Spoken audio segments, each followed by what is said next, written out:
Gracias por todo. Claro. Entonces, vamos a continuar para cerrar el evento. Como nos acompaña el licenciado, el doctor Oscar Tamés Rivera. El doctor es especialista en pediatría por la Universidad del Tecnológico de Monterrey y se graduó como infectólogo pediatra por el Instituto Nacional de Pediatría. Actualmente es profesor clínico de la especialidad de pediatría en el Tecnológico de Monterrey e infectólogo pediatra en la misma universidad donde conduce sus líneas de investigación actualmente. Entonces, muchas gracias al doctor Oscar y le cedemos la palabra para cerrar esta primera edición de Highlights en Infectología Pediátrica. Muchas gracias, Iván, y un saludo a Erro. Me da gusto verte después de algunos años.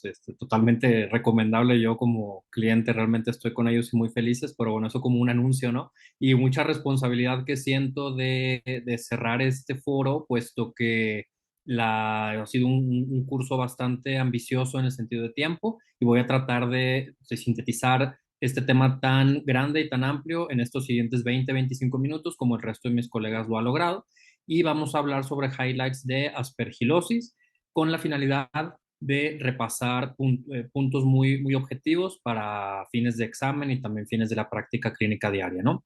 Voy a apagar mi cámara para que sea un poquito más eficiente la señal, puesto que estoy un poquito retirado ahorita, y vamos a comenzar.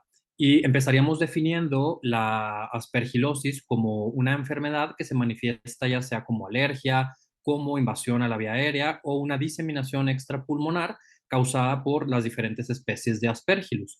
Y digo esto porque muchas veces de manera errónea se utiliza como un sinónimo, como que tiene aspergilosis refiriéndose solo a lo pulmonar. Sabemos que hay diferentes manifestaciones que van desde la alérgica hasta las extrapulmonares. El tema de microbiología y epidemiología creo que lo podemos sintetizar en esta única diapositiva y antes de continuar más quiero agradecer mucho también a José Luis Copado, un colega y amigo que me facilitó algo del material que vamos a presentar, porque es importante saber que Aspergillus existen diferentes especies que se encuentran de forma ubicua en la comunidad y en las superficies. Sin embargo, a nivel mundial, la mayoría de los contagios se deben a Aspergillus fumigatus, seguido de Flavus, de Níger y de Terrius, pero por mucho Aspergillus fumigatus es la especie que predomina. Y hay que tener en mente también pues, el tema de resistencias, puesto que algunas especies son intrínsecamente resistentes a azoles, perdón, a ciertos grupos de anfotericinas, como Aspergillus terrius. Y bueno, vamos a enfocarnos mucho en el tema epidemiológico y microbiológico en Aspergillus fumigatus, que para fines de examen va a ser el que muy probablemente se va a evaluar. Y también, pues, saber que esta taxonomía originalmente se concibió como una clasificación morfológica, ¿verdad?, de los cultivos y no tanto así como genética o genómica. Sin embargo, pues ya a medida que va avanzando la medicina a nivel genómico y puntual, hemos podido o se ha podido ir modificando la taxonomía, que eso se espera que pronto se vaya a modificar los nombres, ¿no? Pero al momento esta es la microbiología y la taxonomía actual.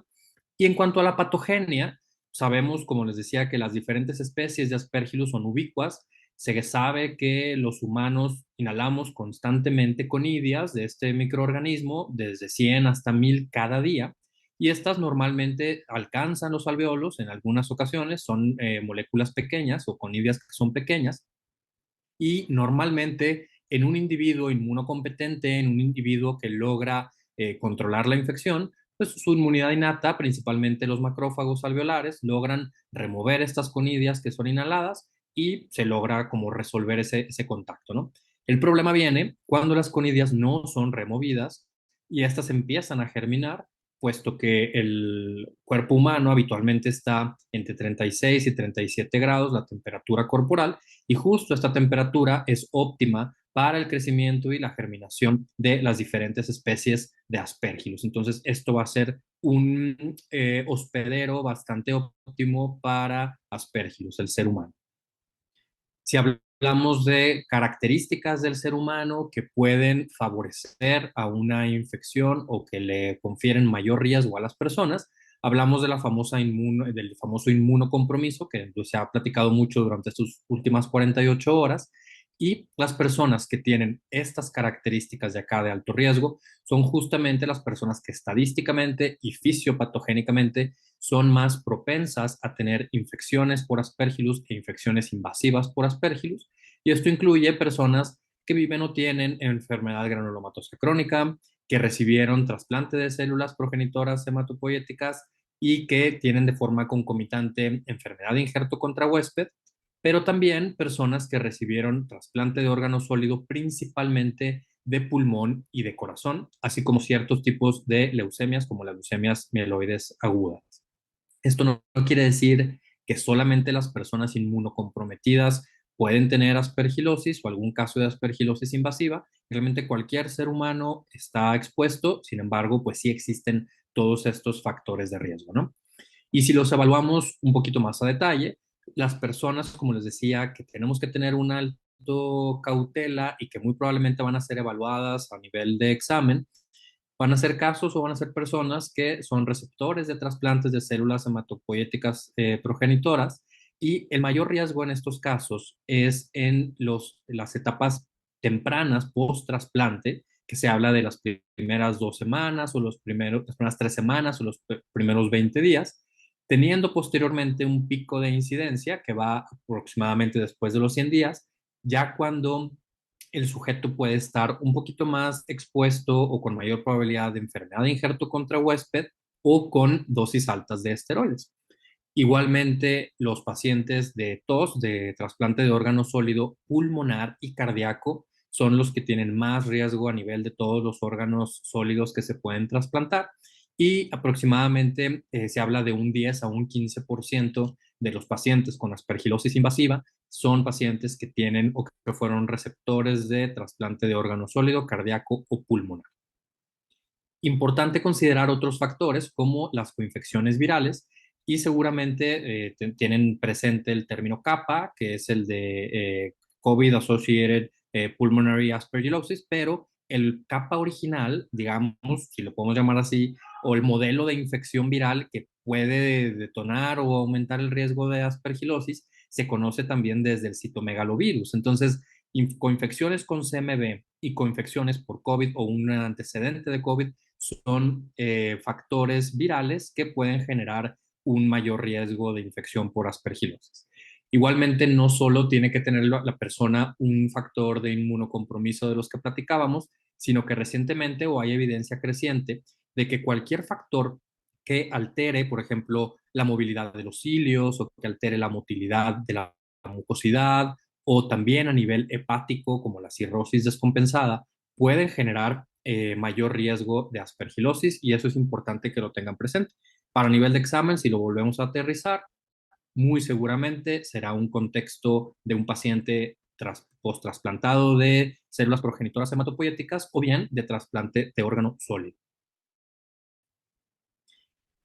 Importante que sepamos, como decíamos en la primera diapositiva, que aspergilosis no es sinónimo de pulmón. O sea, aspergilosis es simplemente decir que hay contexto de una infección por alguna especie de Aspergillus, pero se divide en diferentes categorías, teniendo, por ejemplo, las invasivas, las sistémicas, que se manifieste como un aspergiloma, y también las alérgicas o broncopulmonares alérgicas. De las sistémicas, como podemos ver, involucra o puede tener diferentes órganos blancos, cutáneas, oculares, cardíacas, que realmente son bastante infrecuentes, pero para fines de esta presentación me gustaría que nos enfoquemos en las pulmonares y en las de sistema nervioso central, tanto porque van a ser las que clínicamente vamos a estar un poquito más expuestos en la práctica, como también para fines de examen. Si nos vamos a el tema de infección por Aspergillus a nivel pulmonar, es importante también que cataloguemos cuál es el escenario clínico, fisiopatogénico, fisiopatológico del sujeto que tenemos enfrente, porque puede, así como la infección por tuberculosis o el tema de tuberculosis que nos compartió Hernán tiene diferentes clasificaciones, igual la aspergilosis puede ser que el hospedero sin un inmunocompromiso estuvo expuesto y logró eliminar a las conidias y se libró de una infección, como también un individuo inmunocomprometido, que es el que viene como ICH, en el cual si se logra la germinación y crecimiento de Aspergillus en el pulmón, pero también las personas que por alguna patología de base, muy frecuentemente pulmonar o alérgica, se quedan colonizados y por alguna situación de desbalance inmunológico pueden tener todas estas manifestaciones de un flare o repunte o bien ya propiamente de una aspergilosis broncopulmonar alérgica que conocemos en algunos pacientes, ya sea con asma o con fibrosis quística.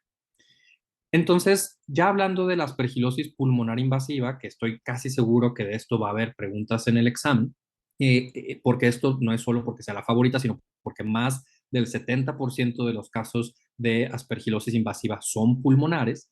Y aquí hay que estar atentos de cómo está la actividad medular del paciente, puesto que la neutropenia y en ocasiones la linfopenia son factores bastante importantes para la patología específicamente de aspergilosis pulmonar invasiva.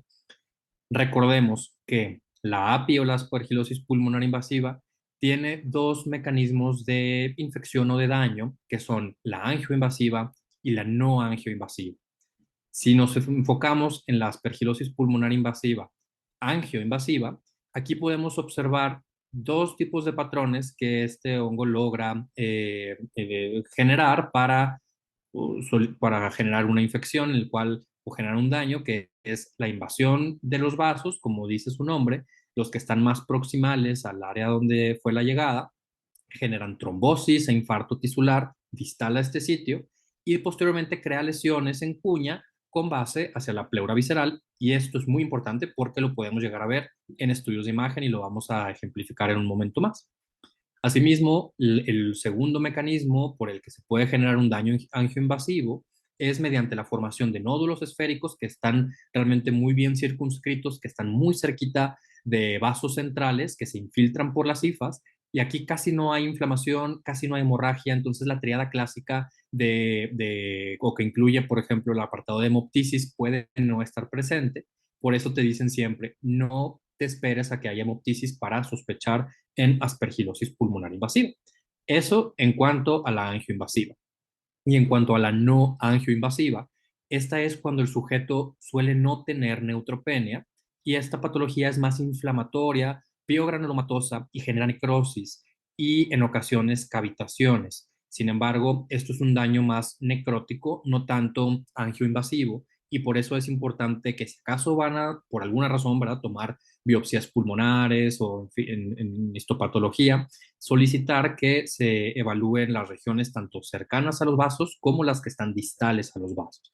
Y esto lo podemos ejemplificar con esta imagen, en la cual, pues al macro, en una pieza, ¿verdad?, de pulmón, vemos como esta es una región de una arteria pulmonar trombosada que rodea o que está cerquita de un absceso fúngico, ¿verdad? Y con las tinciones de metenamina de plata, que seguramente todos conocen, podemos observar al organismo en cuestión.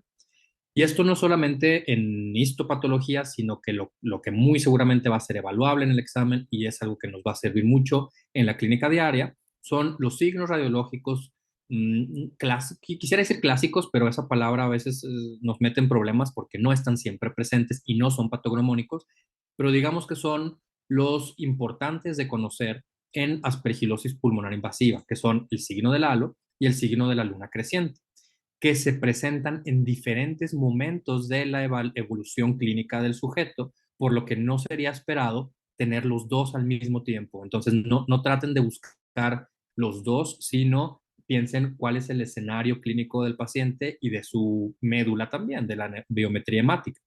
Empezando por el signo del halo, podemos ver que son nódulos o es un nódulo que está rodeado justamente de un halo de vidrio despulido, lo vamos a ver en un momento más. Sin embargo, no es patognomónico, puesto que otras infecciones fúngicas o micosis angioinvasivas lo pueden dar, como mucor, como fusarium o pseudosporiosis. También en ocasiones pseudomonas aeruginosa, tuberculosis, como nos decían hace un momento, infecciones virales y también situaciones no infecciosas como situaciones oncológicas y metastásicas. Igualmente, en el escenario clínico apropiado, el signo del halo en un ataque es altamente sugestivo, más no patognomónico.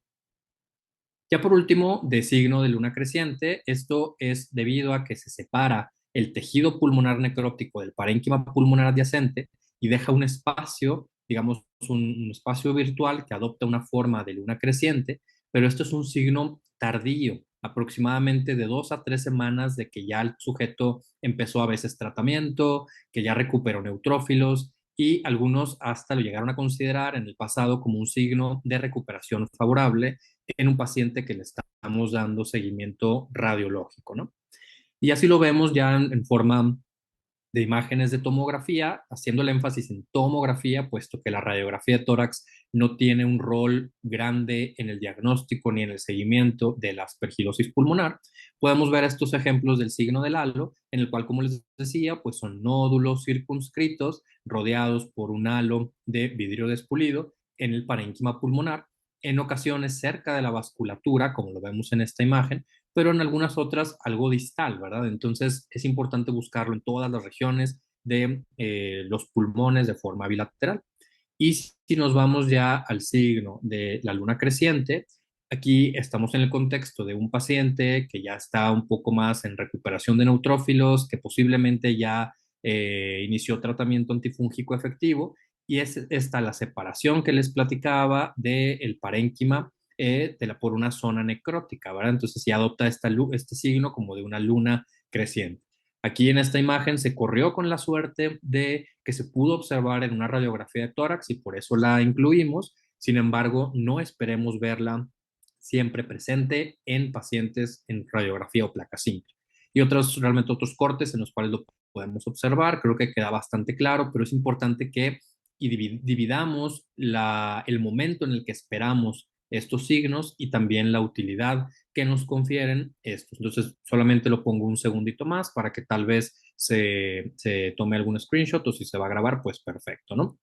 Entonces, pasando ya lejos de estos signos radiológicos de la aspergilosis pulmonar invasiva, creo importante que podamos dividirlo bien de la aspergilosis broncopulmonar alérgica, porque me ha tocado con algunos residentes de pediatría principalmente que a veces lo manejan como como un término de sinónimo, pero cuando obviamente no lo es, y por eso me gustaría hacer esta división. A esta entidad, pues realmente requerimos que el paciente tenga una condición pulmonar que lo predisponga a este daño pulmonar por Aspergillus especies y habitualmente se habla del asma y de la fibrosis quística. Sin embargo, cualquier insulto pulmonar puede ser el predisponente o el gatillo. Asimismo, sabemos que la BPA o la aspergilosis broncopulmonar alérgica habitualmente lo vemos en adolescentes y adultos jóvenes. Por eso es importante que sepamos bien esto para el grupo etario que nosotros como infectólogos pediatras y pediatras estemos familiarizados con él. Y habitualmente, como les digo, asma con esteroide dependiente y fibrosis quística.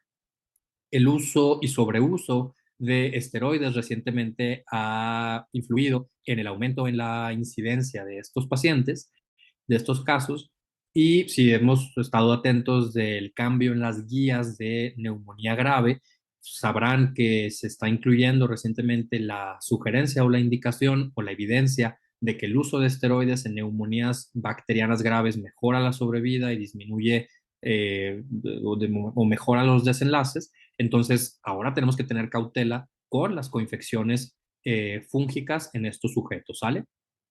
Hay factores genéticos que también están asociados a la aspergilosis broncopulmonar alérgica, como HLA-DR2 y DR5, como está el moco y la activación de las células epiteliales del sujeto.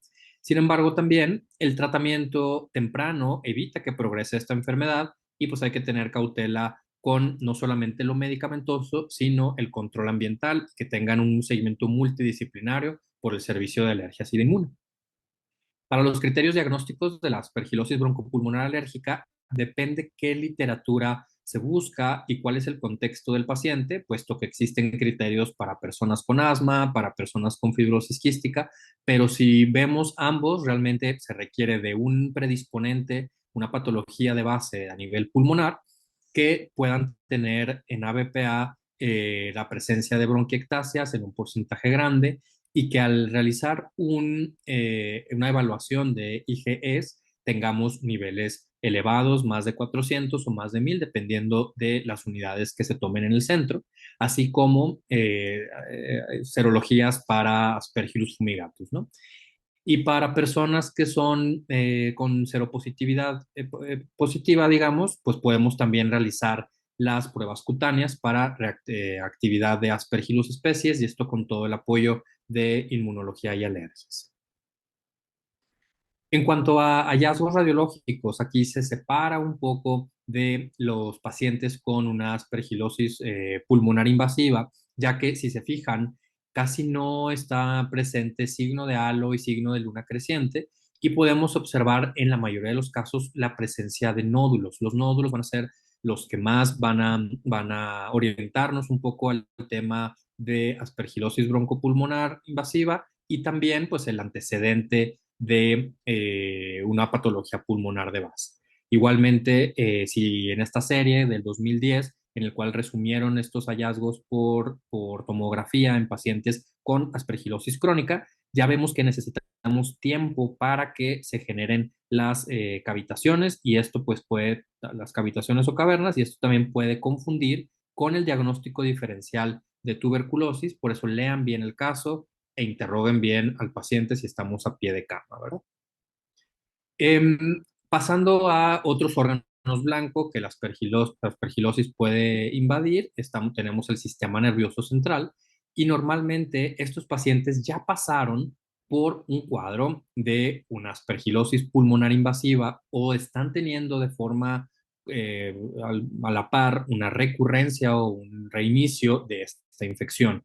Entonces tenemos que ver de esta forma como un caminito tanto posiblemente ascendente por invasión de los senos paranasales, o bien hematógena por una infección concurrente a nivel pulmonar.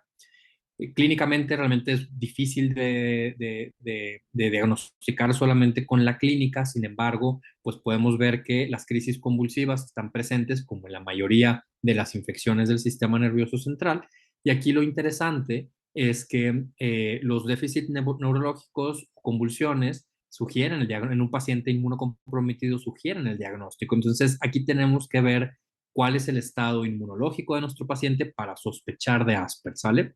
Y los signos meningios son infrecuentes, por lo que debemos tener siempre presentes las patologías habituales, pero si mi paciente está inmunocomprometido y tiene déficits neurológicos, debo pensar en Aspergillus como un microorganismo que puede estar causando la infección. Como cualquier neuroinfección, tanto la TAC como la resonancia son esenciales para el diagnóstico, y hay que monitorear también la respuesta con estas mismas herramientas, y se le da este seguimiento aproximadamente cada una o cada 2 semanas hasta que el paciente esté estable, con la intención de ver que no se generen abscesos, que ahorita vamos a ver, puesto que la sola generación de abscesos confiere mayor mortalidad, y el tamaño también se asocia con mortalidad, y obviamente el tamaño también, depende del tamaño, se requiere manejo quirúrgico o solamente médico. El patrón radiográfico va a depender de la fuente de infección, y si es extensión directa de los senos, del ojo, del oído medio, usualmente causan abscesos en el lóbulo frontal, como ocurre perfectamente en los abscesos piógenos.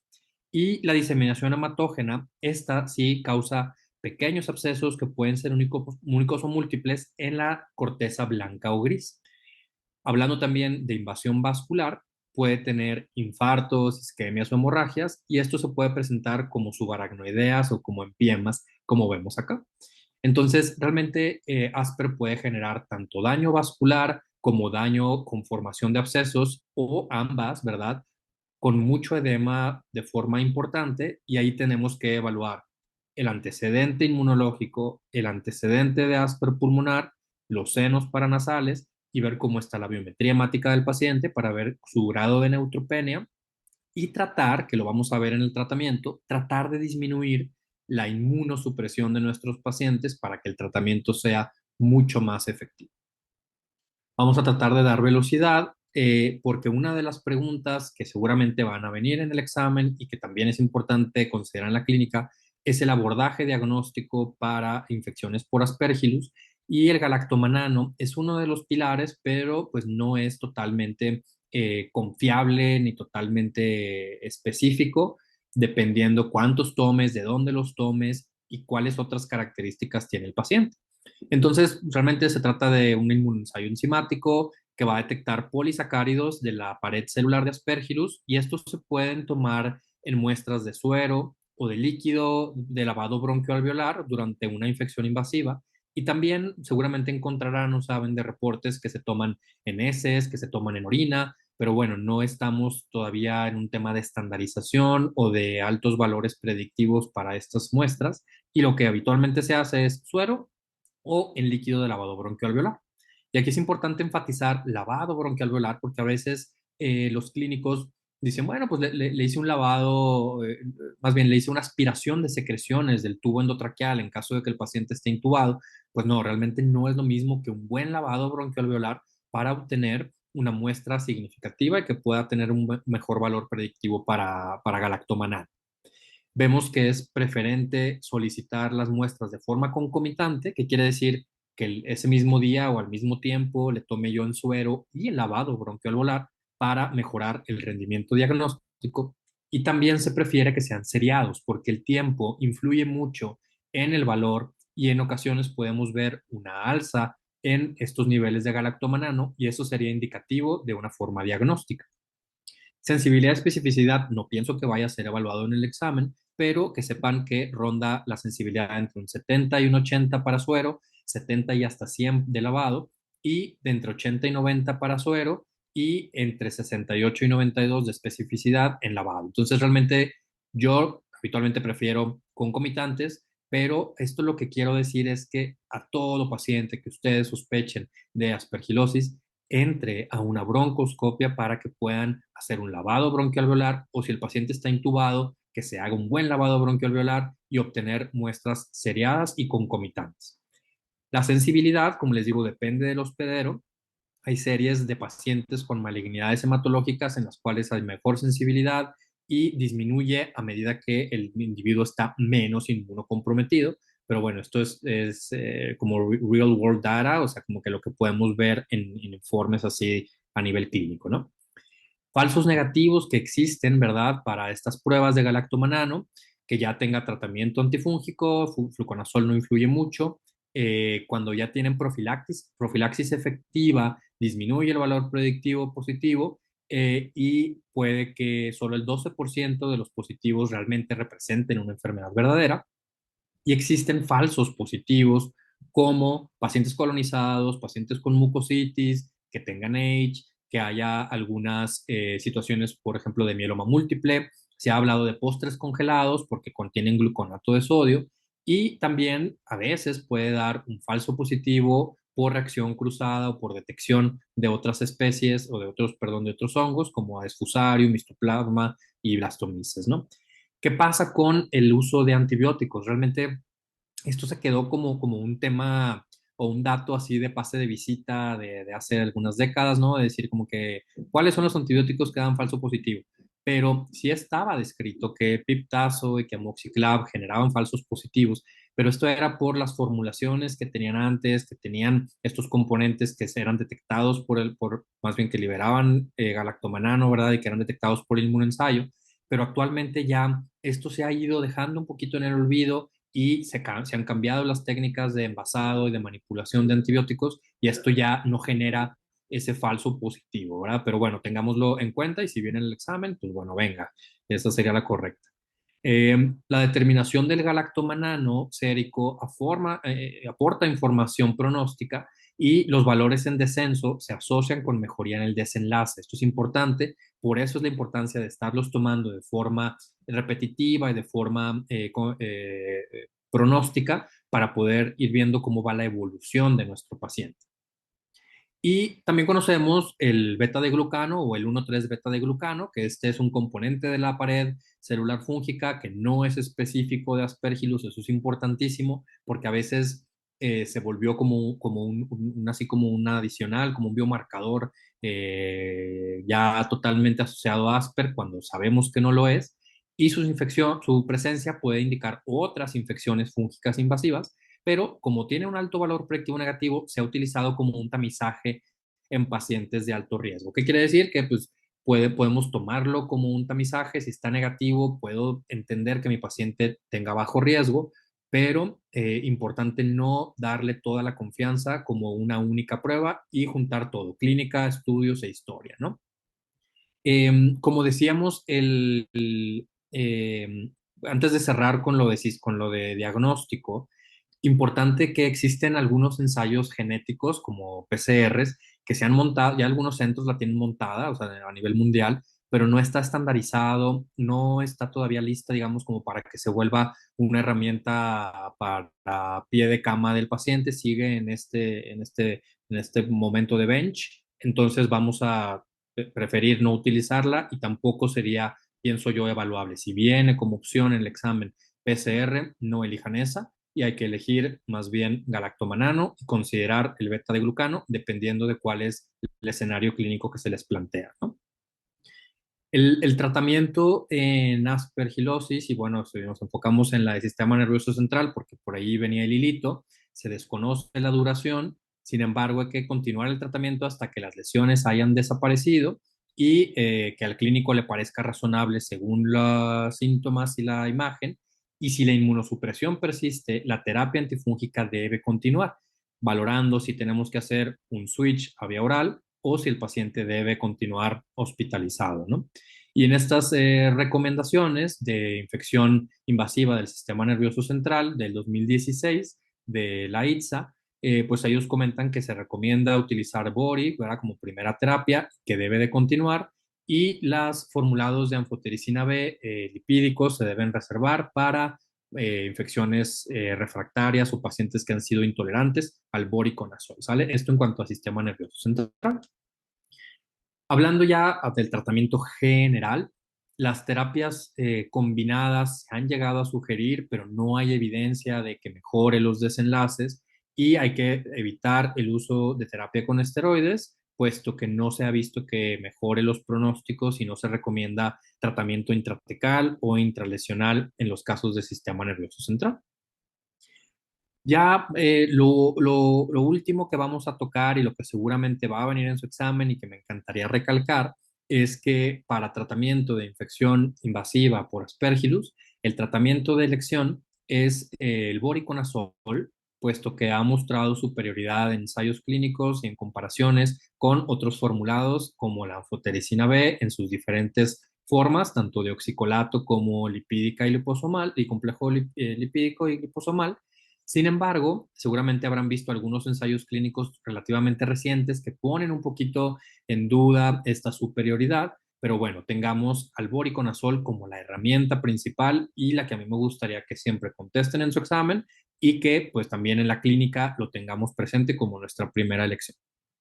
La dosis de carga del bori va de 6 miligramos por kilo y B cada 12 en dos dosis y luego lo bajamos a 4 y los pacientes pediátricos pueden requerir dosis más altas y hay reportes de usos de 7 miligramos igual cada 12 horas. Hay que estar midiendo niveles terapéuticos, los cuales van desde 1 hasta 5.56 y hay que tener especial atención en las enzimas hepáticas porque toca que elevan las enzimas y pueden llegar a generar, en algunos casos, menos del 1%, pero llegan a generar falla hepática y hay que tenerlo presente, ¿no? En cuanto al posaconazol, tenemos también una alta efectividad in vitro contra Aspergillus, pero se tarda en alcanzar niveles estables, aproximadamente 7 días. Se usa habitualmente como profilaxis en pacientes que tienen alto riesgo o que van a tener trasplantes de células progenitoras y que tienen alto riesgo de H o tuvieron H, o pacientes con leucemia mieloide. Entonces, tengámoslo también presente como opción terapéutica profiláctica y como la forma en la que ustedes deberían de contestar en el examen y se deben de recomendar, se recomienda más bien monitorizar los niveles porque los valores subterapéuticos tienen mayor tasa de infección fúngica invasiva y también con peores desenlaces clínicos. El itraconazol es vía oral, se absorbe de forma muy errática con cápsulas, no se recomienda para pacientes graves, puede generar, además de síntomas gastrointestinales, puede generar alteraciones hidroelectrolíticas o electrolíticas y tiene un efecto inotrópico negativo y es usado para formas crónicas no invasivas. Por eso también no sería la primera herramienta de tratamiento a primera intención con ITRA, sino recordemos con BORI.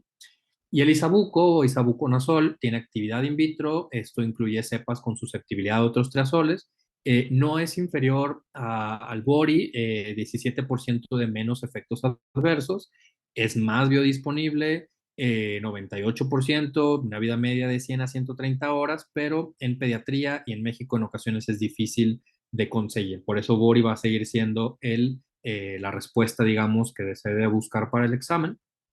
Y para tratamiento también con otras alternativas como las equinocandinas, que sabemos que su forma de efectividad es inhibiendo la síntesis del 1,3 beta de glucano, inhibiendo así también el crecimiento de Aspergillus de forma fungistática, pero no fungicida. Y principalmente la caspo se ha probado como terapia de salvamento, pero su eficacia o eficiencia es de solamente 33% y por eso se queda como una medida heroica y de salvamento, sin tener mucha evidencia sobre tratamiento combinado, ¿verdad? Pasando a las anfotericinas, lo que hacen es que inducen muerte celular, forman canales iónicos que generan agregados extramembrana y extraen el ergosterol de las bicapas lipídicas, generando así un daño irreparable en el organismo, en el microorganismo, en el Aspergillus. Y la anfodeoxicolato por mucho tiempo fue el tratamiento de primera línea para aspergilosis invasiva, excepto Terrius, que decíamos que es intrínsecamente resistente. Sin embargo, sus altas toxicidades, los pobres desenlaces que mostraban a nivel de observacional y descriptivo, y se deja actualmente solo para pacientes que de plano son intolerantes o tienen infecciones refractarias al tratamiento de primera línea, o en algunas regiones geográficas en las que Aspergillus tertius tiene una alta incidencia, se considera, ¿no? Así como otras infecciones, aspergilosis también puede tener infecciones breakthrough y esto orienta a personas que tienen, que aunque estén recibiendo profilaxis o estuvieron en tratamiento, tienen una infección y el diagnóstico es muy retador porque se reduce la sensibilidad en pacientes que reciben profilaxis y los ensayos también son a veces generan falsos negativos. Hay que considerar que se desarrollan resistencias, hay que siempre estar viendo los niveles terapéuticos de las drogas para que no tengamos una aspergilosis breakthrough y no hay recomendaciones de tratamiento a nivel de indicación 1A para casos de aspergilosis breakthrough y se considera a nivel así de recomendación de experto, pues en ocasiones terapia combinada y tratar de reducir lo más posible la inmunosupresión del paciente. ¿Qué pasa con las resistencias de Aspergillus? Pues van en aumento a nivel mundial. Su prevalencia se está incrementando. Hay regiones que hasta tienen 6% de Aspergillus fumigatus de resistencias o hasta más. Y en un estudio multinacional, multicéntrico, de cerca de 4.000 aislamientos con una resistencia del 3%, ¿no? Hay ciertas mutaciones asociadas, no creo que les vayan a preguntar, pero son del gen CYP51A, que codifica justamente la enzima del mismo nombre, que es la que sintetiza el ergosterol. ¿Qué opciones de tratamiento hay para resistencia a soles? Normalmente anfotericinas, pero que no sean la de oxicolato, sino la de formulados lipídicos o terapias combinadas de azoles más equinocandinas, pero sin un realmente fundamento así grande, ¿no? Ya por último, ¿qué pasa con lo quirúrgico de la neurocirugía si el paciente tiene una aspergilosis del sistema nervioso central? Dependiendo del tamaño, dependiendo de la localización. Entonces, todo esto va a ser en conjunto con neurocirugía para ver si es necesario que el paciente sea abordado quirúrgicamente o si con el tratamiento médico general, ¿no? Habitualmente, como saben, con contexto de abscesos, estas